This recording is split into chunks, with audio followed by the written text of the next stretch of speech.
Toshkent kimyo xalqaro universiteti Amir Temur tavalludi ayyomi munosabati bilan har yili zakovat turnirini tashkil etadi. Bu safar jamoalar safini nafaqat tarixchi talabalar, balki boshqa kafedra professor o'qituvchilar ham to'ldirdi. Tashkilotchilarning aytishicha, intellektual o'yin savollari taniqli tarixchi olimlar tomonidan tayyorlangan.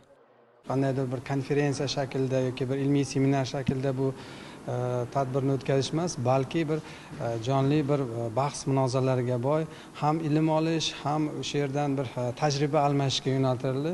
Shu maqsadda 3 oy oldin shu bizning tarix kafedramiz tomonidan 50 ga yaqin adabiyotlar ro'yxati talabalarga va universitet professor o'qituvchilariga taqdim etildi. Ya'ni ular ro'yxati berildi va mana shu ro'yxatlar asosida bugun demak 50 ga yaqin savollar tuzildi.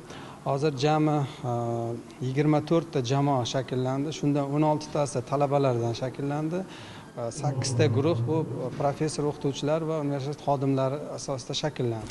Shu darajada universitet xodimlari o'rtasida bu tanlovga qiziqish bo'lib tayyorgarlik ko'rdiki, bizni tarix kafedramiz bu universitetni markaziga aylanib qoldi. Ya'ni ular tinimsiz kitoblar so'rashdi, o'rganishdi. Tarixchi bo'lmagan talabalar, xodimlarning jarayonga tayyorgarlik ko'rish asosida Amir Temur shaxsiga bo'lgan munosabatlari, ularning fikrlari, dunyoqarashi yana ham boyidi, shakllandi, balkim o'zgardi. Chunki yoshi katta ustozlar ham qatnashyaptiki, ular bir paytlar Amir Temur shaxsi haqida boshqacha o'qigan bo'lishlari mumkin. Universitetning tarix kafedrasi tashabbusi bilan tashkil etilgan mazkur zakovat o'yini buyuk sarkarda Amir Temurning boy merosi va tarixiy shaxsiyatini yoshlar, qolaversa kattalar orasida targ'ib qilishga qaratilgan. Qanday ketyapti o'yin? Yaxshi ketyapti. Biz ham qiziq, juda ham faolmiz, hammamiz harakat qilib. Qolgan komandalarga omad tilaymiz, lekin biz yutishimiz kerak bugun.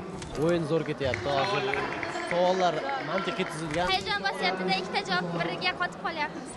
Hozircha natijamiz juda ham zo'r desak bo'ladi. Shu 13 tadan 7 ta savolga 100% javob qaytardi. Zo'r gap yo'q, lekin vaqti zo'r. Butun anaqa bilimlarimizni yanada yuzaga chiqarmoqmiz.